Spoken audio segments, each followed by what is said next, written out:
சென்னை பத்திரிகா நேயர்களுக்கு வணக்கம். கட்ஸ் பட விமர்சனம்.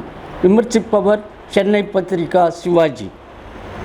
படத்தில் நாயகனாக நடித்த ரங்கராஜ் இயக்குனராகவும் ரெட்டை குதிரையில் சவாரி செய்கிறார்.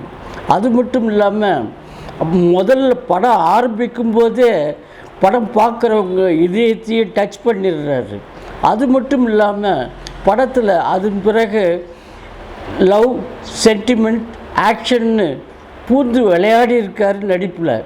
அது மட்டும் இல்லாமல் சண்டை காட்சியில் ரொம்பவும் அருமையாக நடிச்சிருக்காரு. இந்த மாதிரி சூழ்நிலையில் தான் அவருடைய மனைவி கொலை செய்யப்படுறாங்க. கொலை செஞ்சது யார், ஏன் கொலை செஞ்சாங்கன்றதெல்லாம் ரொம்ப இன்ட்ரெஸ்டிங்காக பதில் சொல்கிறது தான் படத்தோட மீதி கதை. சுருதி நாராயணனின் அழுத்தமான நடிப்பும் நான்சியின் நளினமான நடிப்பும் படத்தில் கவனம் இருக்குது. சாய் தீனாவின் மிரட்டல் படத்துக்கு நல்லா வலு சேர்க்குது. டெல்லி கணேஷ், பிர்லா போஸ், ஸ்ரீலேகா, அறந்தாங்கி நிஷா எல்லாருமே அவங்கவுங்க கதாபாத்திரத்தை உணர்ந்து நடிச்சிருக்காங்க.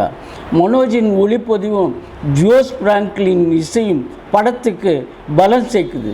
பின்னணி இசையில் இன்னும் கொஞ்சம் கவனம் செலுத்தியிருக்கலாம். நடிகர் நடிகைகளின் நேர்த்தியான நடிப்பு படத்துக்கு பலம்தான். யூகிக்க முடியும் காட்சிகள் கொஞ்சம் வீக் தான். இருந்தாலும் திரைக்கதையில் இன்னும் கொஞ்சம் கவனம் செலுத்தியிருக்கலாம். வழக்கமான பழிவாங்கல் கதைன்னாலும் சில திருப்பங்களோட கதைக்களத்தை நகர்த்தி இருக்கார் ரங்கராஜ். நடிகராக காட்டிய அர்ப்பணிப்பை இயக்குனராகவும் காட்டியிருந்தால் இன்னும் அவர் ரொம்ப அருமையாக இருந்திருக்கும். மொத்தத்தில் கட்ஸ் படம் எல்லாரும் பார்த்து ரசிக்கிற மாதிரி தரமாக இருக்குது. அந்த வகையில் பாராட்டுக்கள். நன்றி, வணக்கம்.